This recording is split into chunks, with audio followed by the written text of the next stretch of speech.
আমাৰ অসম চৰকাৰৰ সাংস্কৃতিক মহাসংগ্ৰামৰ এটা বিশেষ অনুষ্ঠান আমাৰ ইয়াৰ কালাপানী পঞ্চায়তত হৈছিলে অনুষ্ঠানটি। বৰ্তমান আমাৰ ইয়াত সংগীত প্ৰতিযোগিতা হিচাপত আমাৰ ডক্টৰ ভূপেন হাজৰিকাদেৱৰ ভূপেন্দ্ৰ সংগীত আৰু ৰবীন্দ্ৰ সংগীত, লগতে জ্যোতি সংগীত আৰু আছিল ৰাভা সংগীত আছিলে।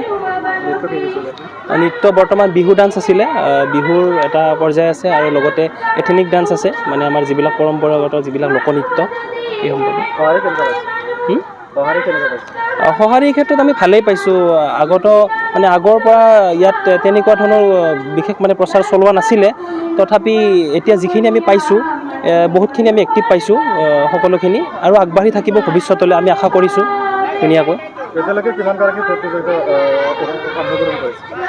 প্ৰতিযোগী হিচাপত চাবলৈ গ'লে আমাৰ চঙৰ ক্ষেত্ৰত মোটামুটি 10+ আৰু আপোনাৰ ডান্সত এতিয়া 5+ হ'ল নেকি, 5+, আৰু লগতে এথেনিকতো চলি আছে, বৰ্তমান শেষ হোৱা নাই এতিয়ালৈকে।